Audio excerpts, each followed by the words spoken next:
doing it? You did introduce yourself. It takes more than that with me. But so we've got Cameron and John and Dino. So let's do a little quick few more questions, answers. How did they get started? I was kind of interested to hear that story from Wendy and Erica. Backgrounds, whatever you want to ask. Let's say, however long it takes, but next 5, 10, 15 minutes, and then these guys can go home so that we can. I mean, I'm not in a bad way, but yeah. All right. So,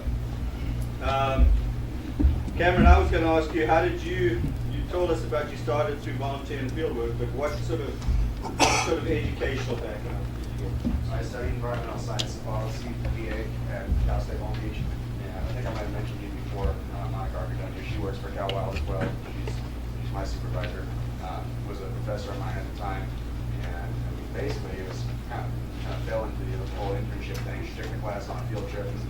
We went out to Joshua Tree, and we went to Big Morongo Canyon, the Big Morongo Preserve out there. We went out to with the Kelso Dunes and the Mojave National Preserve, and a couple other areas in the Joshua Tree within the park, and hiked around. And basically, she saw that in act for putting my truck in four-wheel drive and climbing around rocks, being a wild man. So she asked me if I wanted to go survey a bunch of land as an internship or an intern for Cal Wild, which I did. And I was doing that as a class for applied internship geography, so I got credit for it, and that was good. Initially I took it to get credits for a course, and then after that got kind of hooked on it. They gave me a stipend to carry out the rest of the internship, cover gas and meals and that other sort of thing. And from there, Monica came back around and said to me, we've got a full-time position coming up that's right up your alley. It's basically taking me further into the survey work that you've already done. And that was that. So my interview got the job and was hired with them on the election just recently in May. So that's all I know where I am. How about you, Erica? I was going to a stakeholders meeting, and one of my trainer, I guess, my old partner, he was at this meeting, and I just started talking with him, and I was really interested in transition habitat conservancy, and he was asking me about my background. My background is wildlife biology. I got one more year for my bachelor's at Unity College, and he basically, I was like, okay, I would love to volunteer with you guys, especially being in the Dweema area. I'm 6 miles away from the corner of the properties, and he's like, no, I want to hire you. And so my boss was like surprised that she got a phone call, because this guy never calls unless it's emergency and saying, we need a hire. So I just have a lot of experience. I was born in California, always been into the boron. And I was always outdoors. I was search and rescue, so I was always out and about and always wanted to work with wildlife. So dealing with the conservation program and nonprofit that deals with stuff that I love, the area I love, really helps. Awesome. How about you, Wendy? I started out with a love for native plants, and I took a lot of classes here at Victor Valley College. I graduated with an associate's here. I took every plant class, field studied plants, natural history. I took the propagation class here, and I propagated buckwheat. And that was in 1994, 20 years ago. I was pregnant with my son. Wow. When I had the class here. And I think I graduated in 2003. I just did it a little at a time. That's as far as I went. But then I went to Oak Hills Nursery with my experience growing native plants there, and that led me to a job with the Riverside Corona Resource Conservation District, where I did habitat restoration. I worked with native plants there, and we took seeds from an area that we were restoring and grew them, and then brought them back into the area, and got to see how the improvements, along rivers and things, how much better it looked, So I enjoyed doing that, and then transition habitat conservancy for my neighbors in Pinion Hills when I lived in Phelan, and they hired me, and now I'm just within walking distance of the office. I'm working locally. I'm not driving to Riverside anymore, and I love it, love it, love it. So if you have the passion for it, there's so many opportunities. You guys can find all kinds of stuff out there. Just keep looking, And Yep. we did a lot of volunteering with THC before being hired. Yeah, so. volunteer and get in these Volunteer, organizations. Volunteer, seriously. internships, you're getting kind of a thing, and I was actually telling Jeff that our program, once we've got this new curriculum, these pathways, our next thing for next year is to really go after internships, so help you guys get hooked up. So ask about them, and the stats that I've seen, it's about 50% of internships translate into a job. So if you can't find a job, find an internship. Even if you think you can find a job, do an internship first, because it opens up your scope, makes you way more employable anyway. Do it. All right. Any questions for these guys? Jeff's trying to hide in the back there. Don't let him hide too much. Questions? I was just gonna say, this is for Johnson. So, I don't remember if you said at the beginning of your PowerPoint what got you into your specific field, and what kind of education did you have prior? I went to college and studied political science at UC Berkeley. I'm so old that there weren't environmental programs. We didn't know what the environment was really. I was in graduate school, pretty sure. And so I started out in city management, but I had internships also as an undergraduate, including 3 months at the National Air Pollution Control Consortium. UC Riverside had an air pollution program before the Clean Air Act, before school. And their director became the national director for this agency before US EPA. So I went back and spent 3 months on an economic study and working In Washington. and yeah, so that helped. And that was right, because it helps. You learn, how to deal with things on a day-to-day basis, and something like that. And residents. And I had an earlier internship when I would go in for 8 hours a week, just to get a feel for it. But it helps with your resume. It gives you some experience, it gives you talking points. And, for me, I think it ultimately helped me understand that how everything's connected. John York, one part of the universe is connected to everything else. And they were trying to put a value on distance, on views. How do you put an economic value on the loss of views through air pollution? So it was interesting.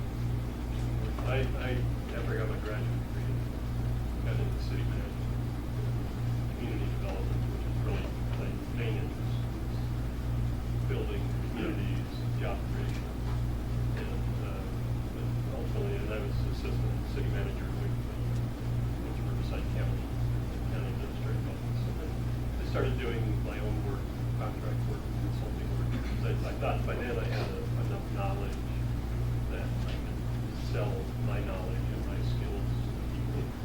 And Vic Bill asked me to look into the county landfill since 86 or 87, I guess 1987. And it was a mess. It was BLM was ready to shut them down because all their landfills were on BLM property. They had no permits. They were just allowed. There were no gates. There was no control over what went into landfills. People were putting.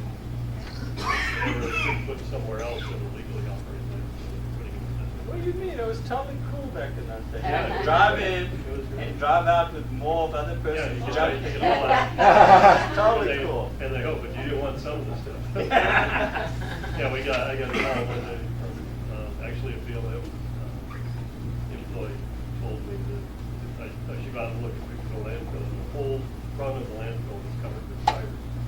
So the county had started charging. The law said you couldn't put whole tires in landfills, so they started charging to chip up landfills or tires in landfills in the valley area. But there was no controls here, so all these tires showed up literally overnight. There were thousands of tires on the face of the landfill. So yeah, it was just, I was asked to deal with the problem. It was But I'm still dealing with, make it go. Alright, thank you. Awesome. All right, any other questions? Yes, Olivia. One thing I found interesting is when you were talking about the wilderness and the criteria to make something wilderness land, and you had mentioned that part of protecting the land was keeping things like, windmills and farms, wind turbine farms, I think they're called, out of wilderness land. And then, they're having the issue with the Metals Project, they don't want the turbines up on Central.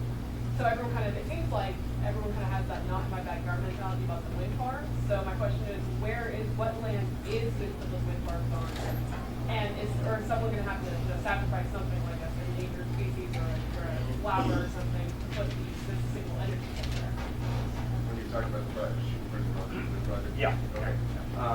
Well, a couple points you made there. I mean, the not in my backyard mentality, it's true, and it's why there's such an emphasis to put this stuff in the desert, because land is cheap, because, people in the urban centers don't want to see this stuff. I mean, they don't even want to see solar panels on the roofs. People don't like change, and you're totally right, it's sad, but it's a hard reality that is a mentality. And when it comes down to it, I mean, and brass tacks, there are bargaining chips, things, but where to put things, and, do you sacrifice a view, do you sacrifice an endangered species? Do you close an area that was open to something previously and then change it to designation?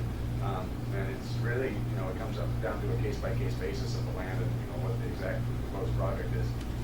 For the land that would be, designated as wilderness, obviously wouldn't have any of that stuff in it. But it really, everything that you mentioned it plays a key role in it, but it varies widely from case-to-case basis. Does that answer your question, or? It does, but what I'm thinking about is, I'll be the first to admit that this is all new for me, I'm being introduced to a lot of this for the first time, especially when you talk about with the wilderness, and the reason why that struck a chord is because these wind farms that are gonna create all this sustainable energy, people keep saying, well, we don't wanna put them in people's homes, because then people complain that it's in their backyard, and we don't wanna put them on these, endangered lands where people are, hiking there or whatever. So people are like, oh, let's put it out on land where there's nothing. Well, now I've just noticed that can be wilderness land, that's designated as wilderness land, so where is there to put these farms? South Dakota.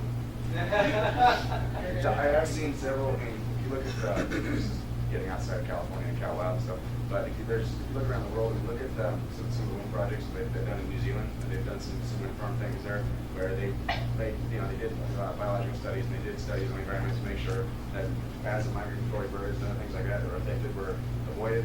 Other collaborative projects that they've done, well, for example, a little more local here, Fairfield, California.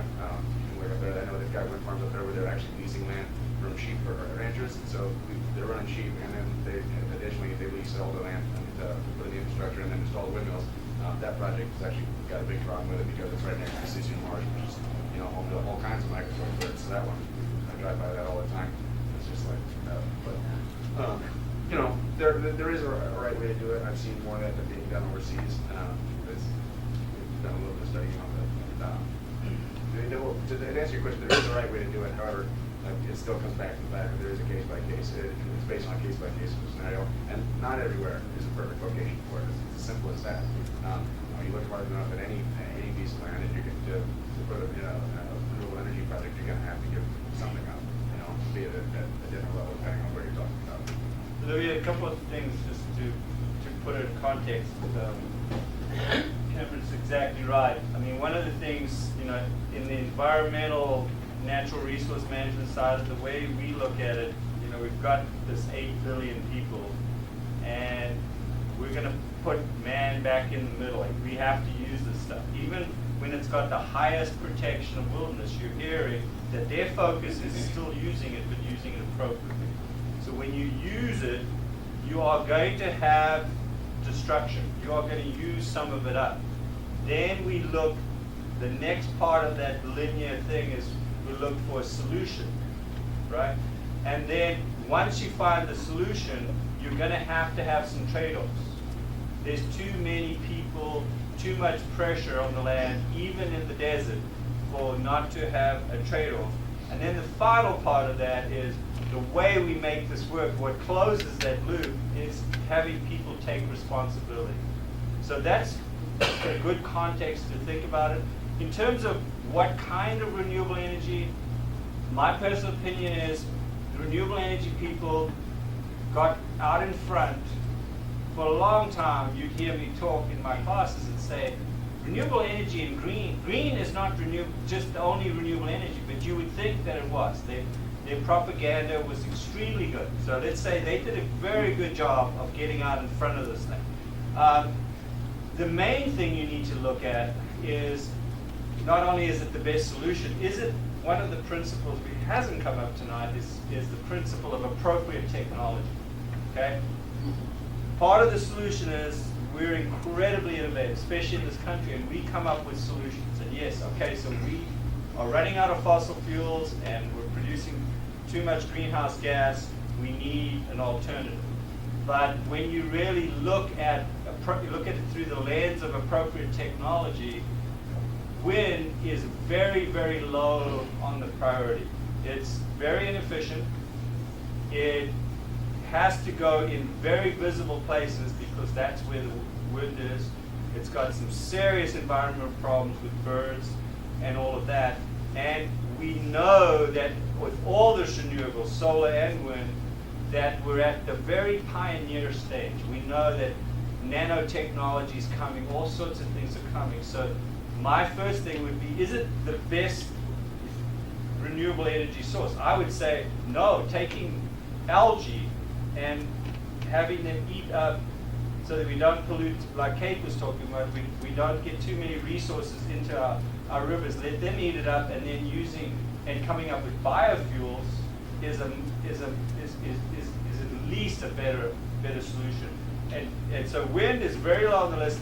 And the last part about it is how practical is it? Because when you have wind, they have to build, let's say I put a new wind project, I have to make sure that I've got at least 50%, and it's a little bit more for wind, backup. Well, guess what? Our grid, the energy grid has to be, it's like a glass of water. It has to stay full, otherwise we have rolling blackout. So if I'm going to do this much with renewable energy, what nobody talks about is I have to have this much in a power plant that I can just turn on the natural gas, hopefully it's natural gas, turn on the valve and fire that thing up so that we can get energy. So if wind doesn't blow tomorrow on a super hot day, and we've gone to 33% in California, the big renewable portfolio, wind portfolio, and the wind doesn't blow, guess what? They are having to fire up fossil fuel things somewhere, right? So even some of the plants, like the one out at Four Corners there, has a natural gas component to it. But we never talk about that part has to be built as well. And then when you look at some of the damage that's done, the interesting study, and I'm just going to quickly go there because I was going to share this with you guys anyways. I had a talk this last week by Dr. Michael Allen. He's from the University of Riverside. Him and his wife Edith are top of the top in restoration, and he's a soil scientist. Basically what his work is showing is that if we're going to reduce the amount of CO2 or CO2 equivalent put in the atmosphere by doing renewable energy, and we're going to destroy, because most of our fight here is not on used ag land. Abengoa, the one that was mentioned, is on used ag land. Fine, it's out. Nobody even knows it's out there. It's a massive project out there. They just don't even see it. But when we destroy habitat and vegetation, especially in the most biodiverse, and I'm going to talk to my friend back there because I do believe that this is the most biodiverse, but I have to see his data. Biodiverse semi-desert. This is not a desert. We told people it's a desert. Then when we destroy those plants and the microbes in the soil that are sequestering carbon, storing carbon, when we grade it off, like all these plants do right now, they don't have to, but they're grading it off, we actually put half of that back in just by grading that lot. So now all of a sudden, for the very reason we did it, for CO2 or CO2 equivalents, we've lost about half of it. And he hasn't published his data, but that's what he thinks his data is going to show, that when we do it inappropriately in the wrong places, there's so many factors that would say that wind just isn't even, in my opinion, isn't even on the charts.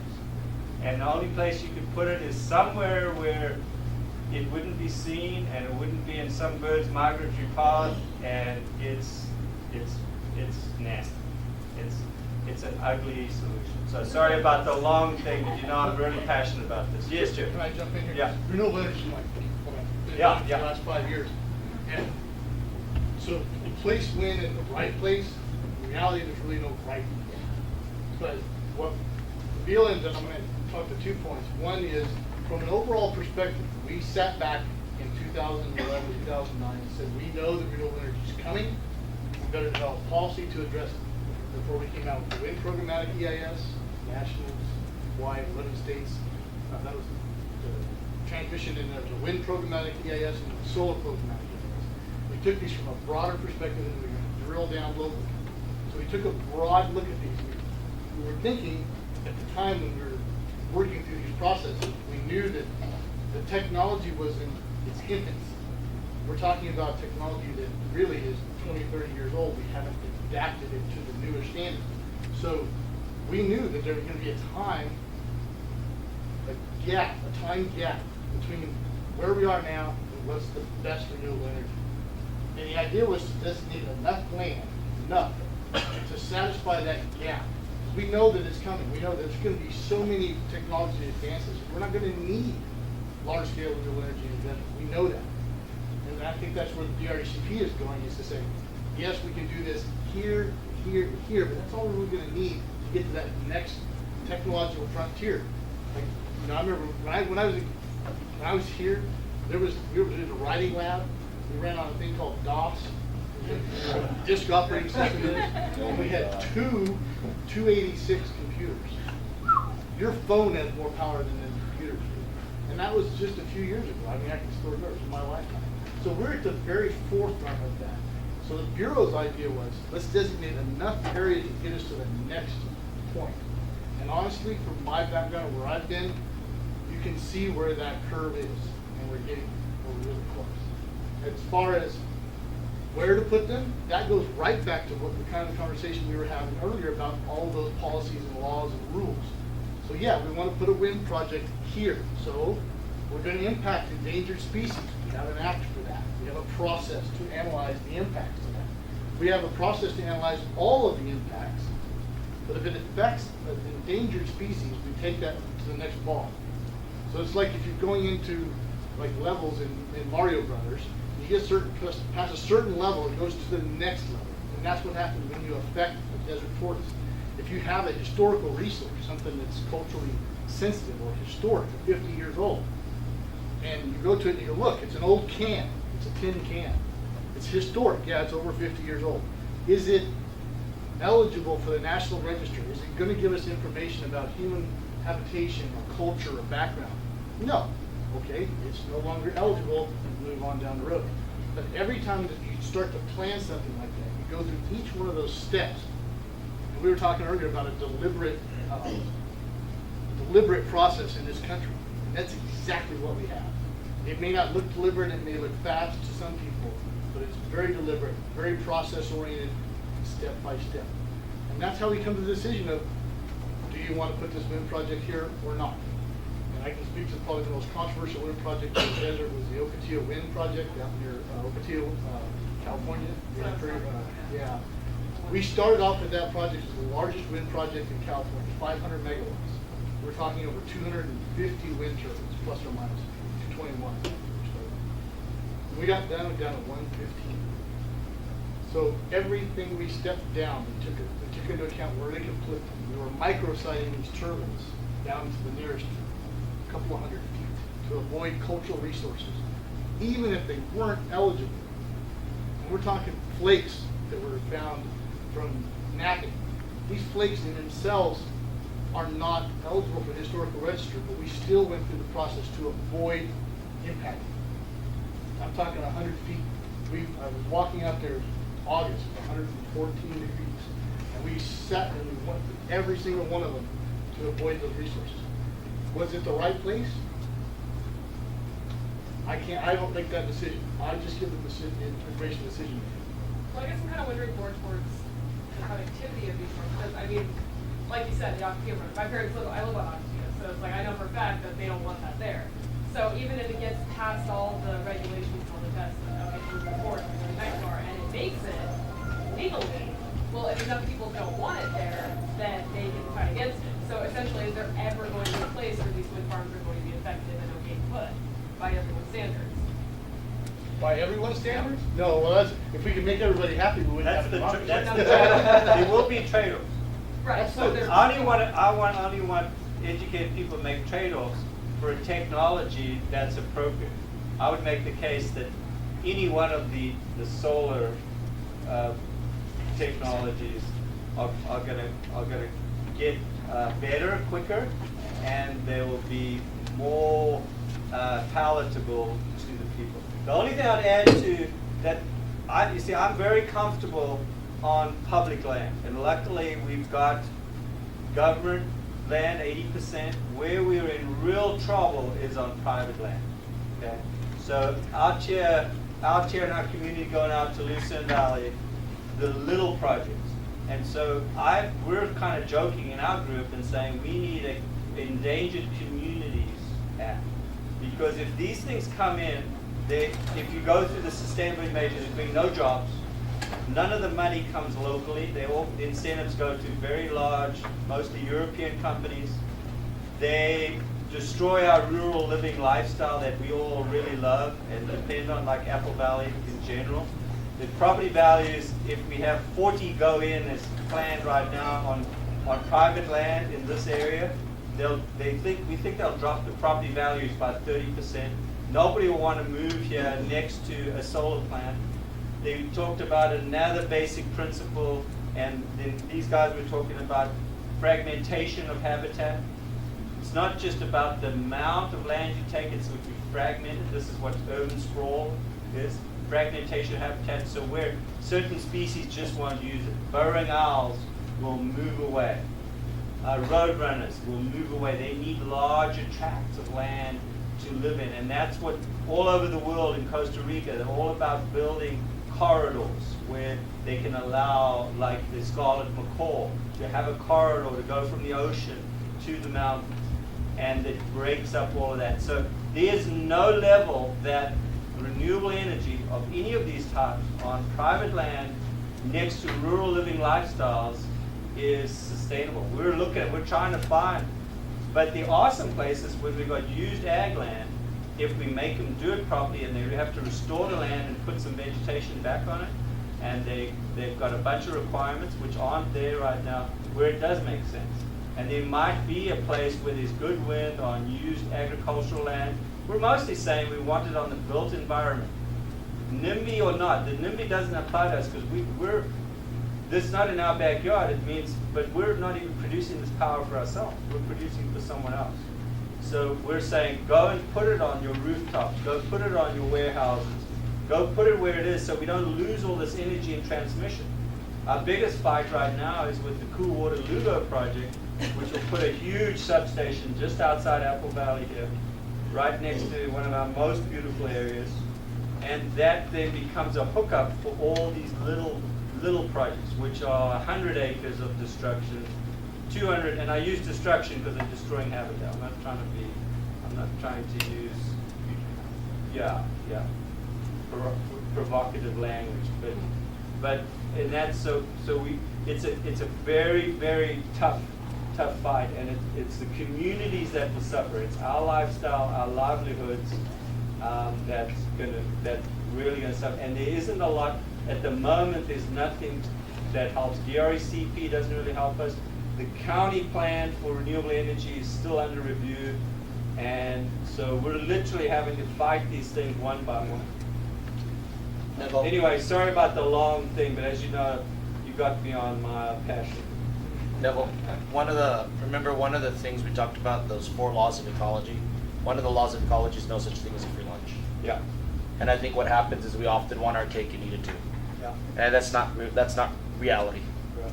So I think as long as we understand there's no such thing as a free lunch, as a society we have to make trade-offs. And those are discussions we have to have. And I'm very thankful that Neville puts on stuff like this. I'm very thankful for the folks who came, because what happens is we as a society then get to have discussions like this, we educate ourselves, and then we're going to carry these conversations forward into the community, and then we can make educated decisions about what trade-offs we want, because we will make trade-offs. It just depends on what we want as a society. We can't fool ourselves in saying we're going to have free energy, wonderful energy, and no cost to the environment. There's going to be cost. It's just what cost are we willing to absorb and why?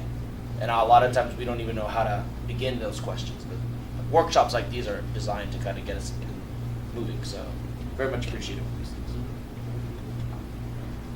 All right. Any more questions? And I won't try to go into lecture with it.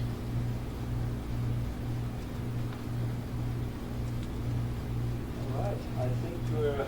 Oh, look at that. We went for half an hour easily. So we're good. We really just want to really thank you guys for coming. And you're welcome to stay.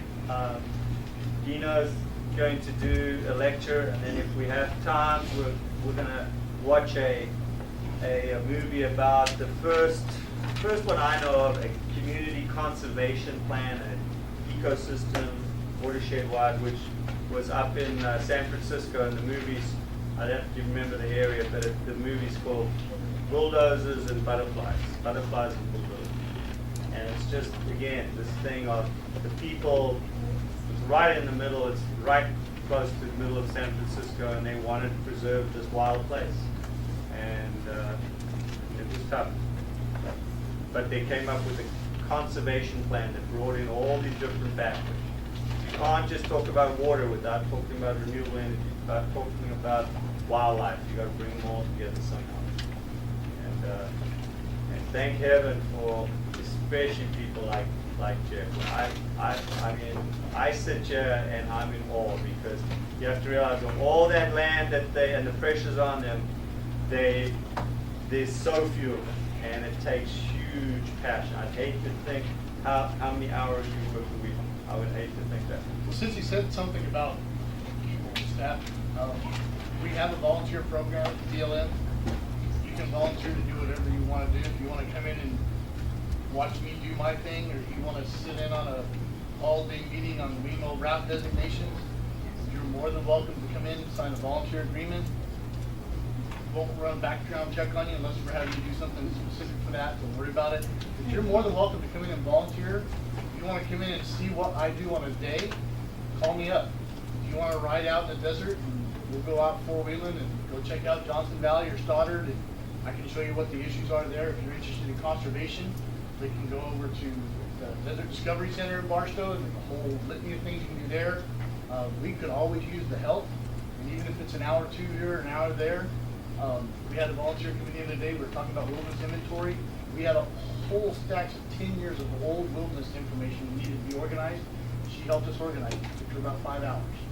And she was very happy to do it. So if you're interested in any of that, just give me a call.